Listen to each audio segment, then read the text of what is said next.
again to Woman Enough for Marriage. My name is Wumi Ajayi. Thank you for joining me once again. Today I'll be concluding the series I started on Team We, just trying to explore how, as married couples, we can work together better as a team. If you've missed, this is part 4, so if you've missed part 1 to 3, please check them out on my YouTube channel. In part 1, I talked about the power that we have as a couple when we work together as a team. You know, the power of agreement, the power of synergy, and how we can achieve more when we work together as a team. In part 2, I talked about partnership, why we should see ourselves as partners working together for the same purpose, why we should see ourselves as team members, you know, not opposing team members, people on the same team.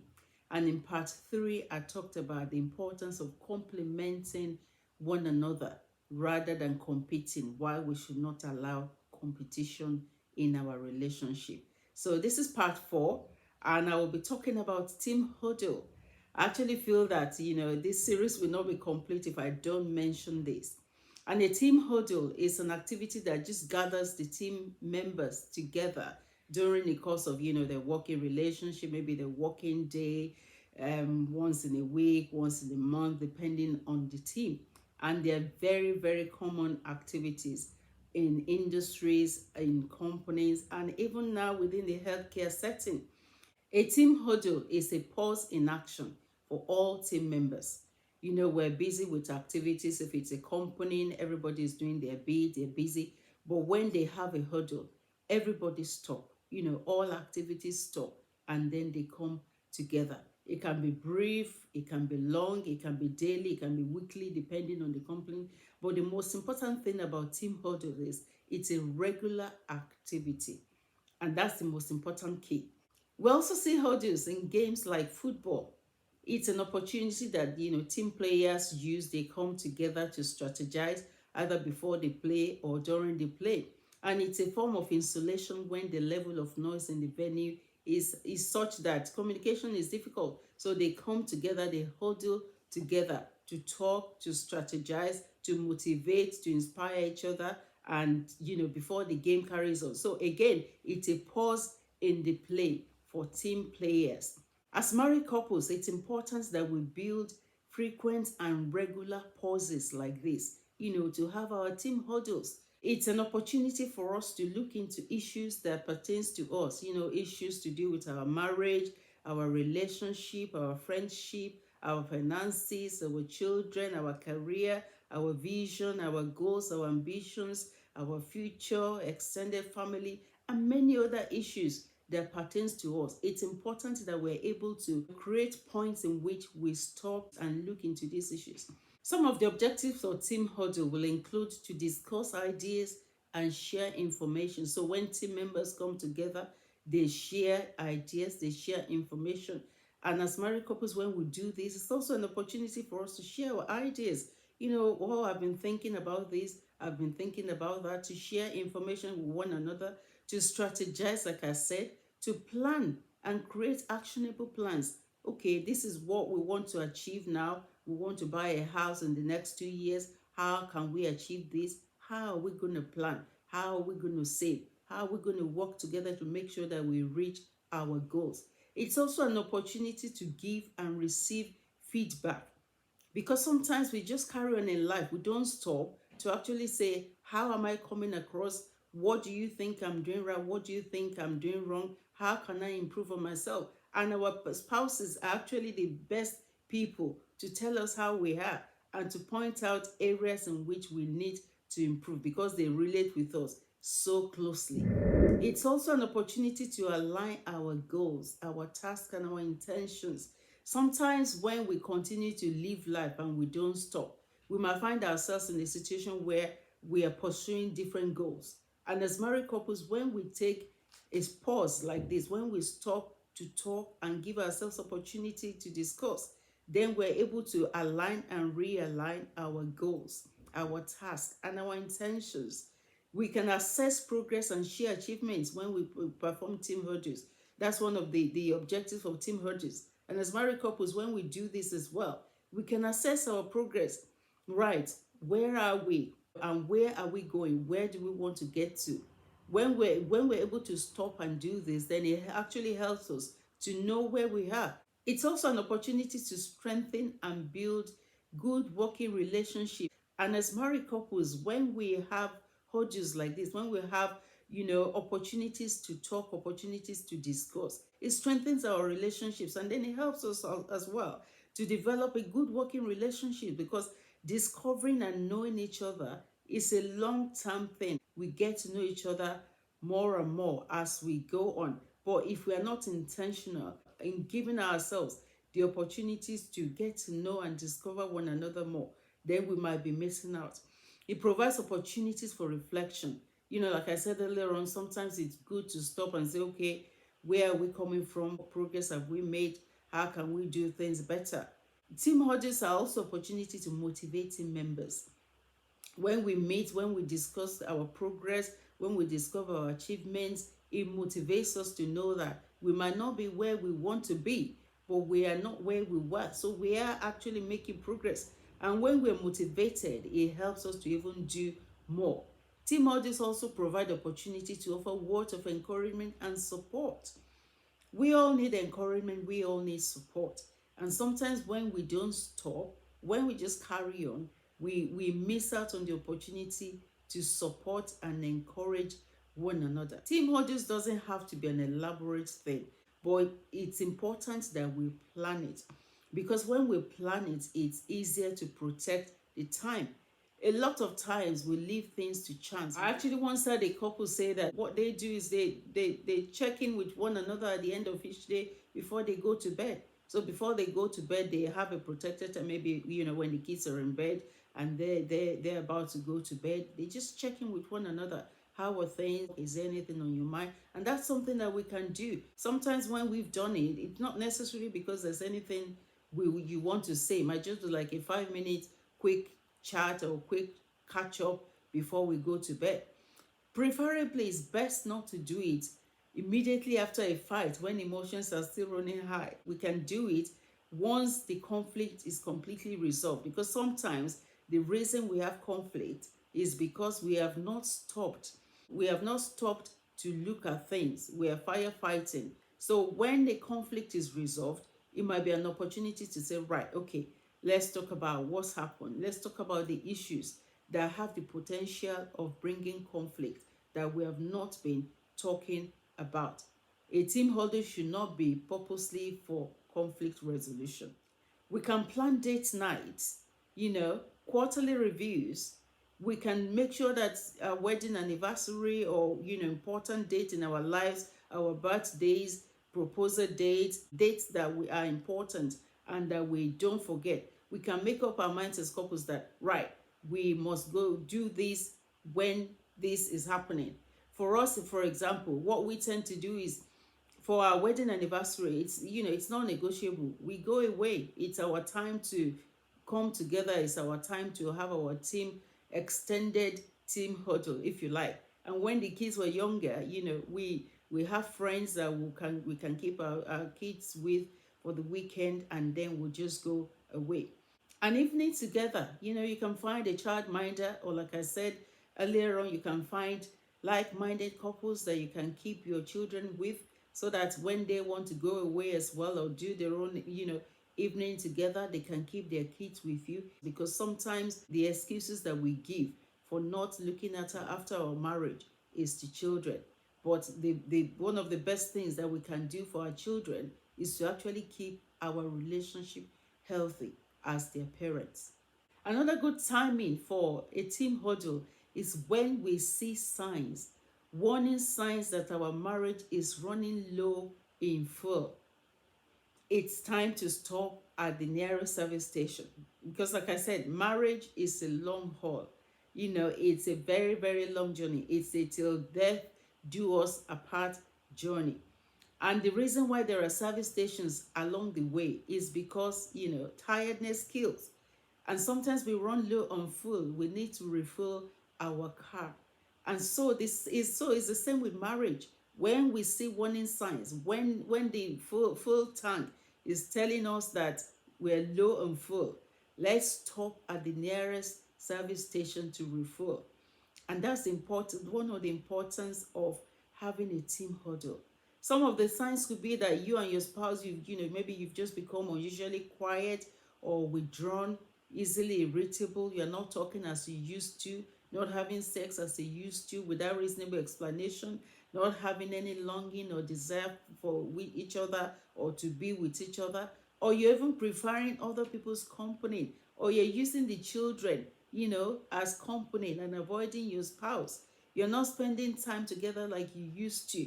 And many other signs, your spouse, your relationship. We can always tell when something is not right, when something is wrong. But it's important that when we see these signs, we see it as warning signs. Like you see the warning signs when we're traveling on a long distance journey that says tiredness skills. We see it as a warning sign that this might actually kill our relationship.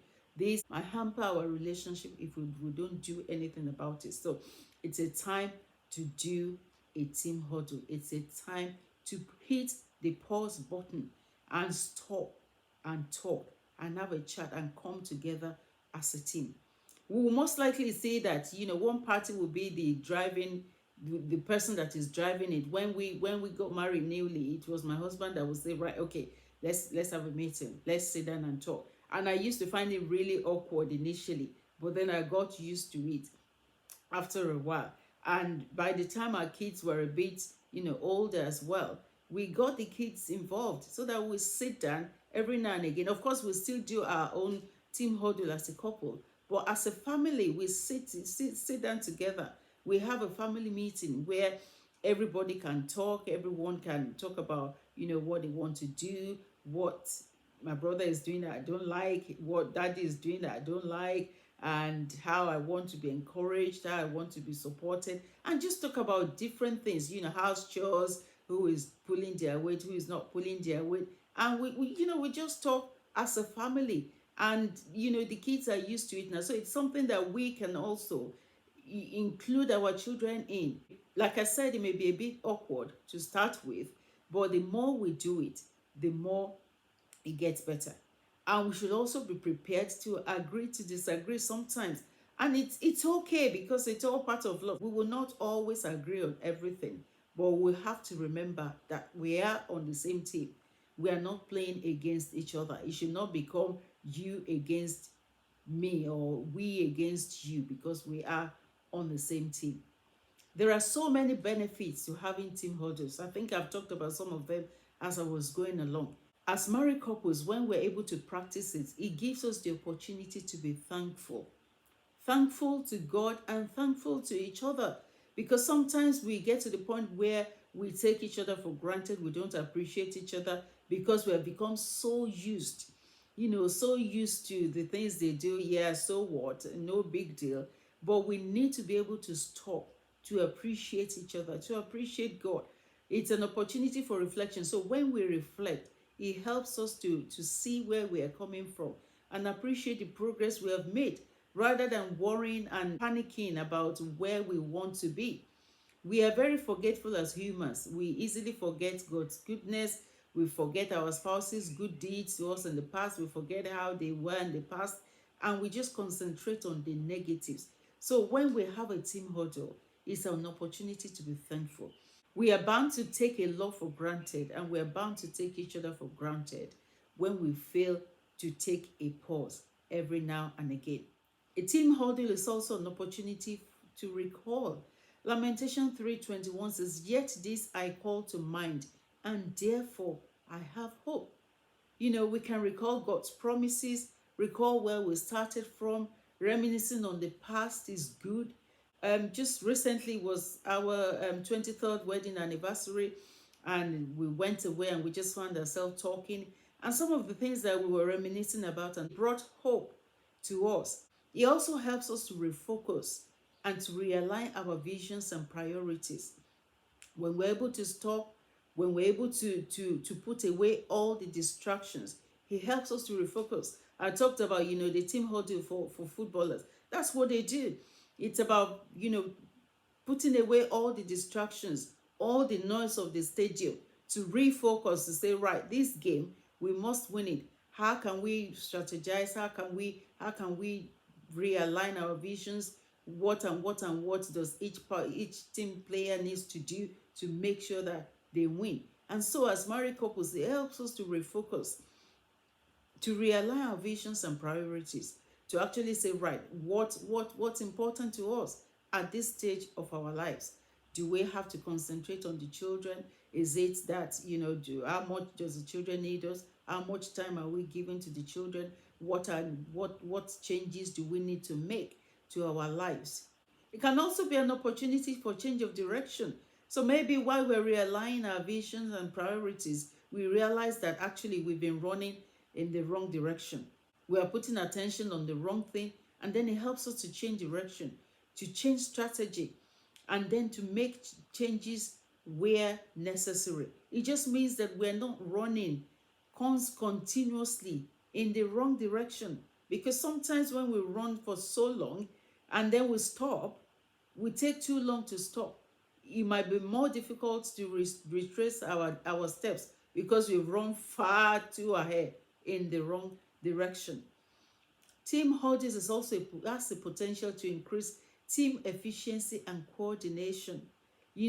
When we come together to inspire one another, to motivate one another, it helps us. It encourages us to want to put more effort in the relationship, to want to put more effort into making it work. And so we are likely to become efficient, not only in how we relate with one another, but in other areas of our lives as well.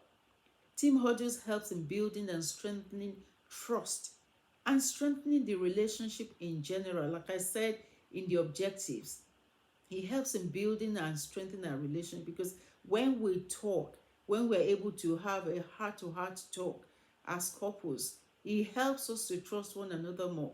When there are misconceptions and we've been able to clear misconceptions, when we can actually, we know for sure that, yeah, you are for me and I am for you. We are on the same team. When we're able to reassure one another, then it strengthens our trust and it strengthens our relationship. It also boosts our morale and increases motivation. So when we're able to come together as a team, as a married couple, and we talk, it boosts our morale. It motivates us. It also improves our communication as a couple, because communication is the heart of any relationship. And when we have our team huddle, it's an opportunity to practice our communication. It makes communication easier when we are intentional in having pauses, stops in our lives where all we want to do is we just want to talk. So team huddles is an opportunity to refresh, to re-energize. It's your going away for the evening or going away for the weekend or short break, whatever it is. It's giving ourselves permission to be in a bubble just for that short period. Life is serious enough as it is. So when we have that protected time for ourselves, where we can just be ourselves and in the company of each other, it's an opportunity to just forget about the cares of the world, forget about, issues, forget about things that you want to achieve. Just enjoy each other's company.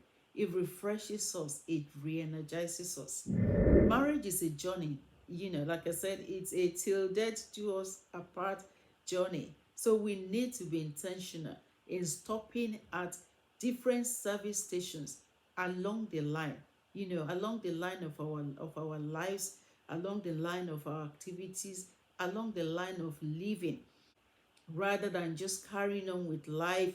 We want to do this, we want to achieve that, I need to do this, I need to do that. We will run out of steam if we don't have time, that we stop, if we don't have time that we give to ourselves to say, this is us hitting the pause button. This is us just stopping. This is us just stopping to reflect. This is us just stopping to know each other. This is us just stopping to refuel and to re-energize ourselves. In that way, we keep our marriage healthy.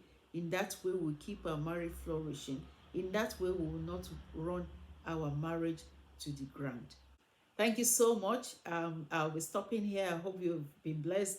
If you have, please do share the video with other people, other married couples, or people planning to get married that the content might be beneficial to. Till I see you in my next video, remember, marriage is to be enjoyed, not to be endured. God bless you.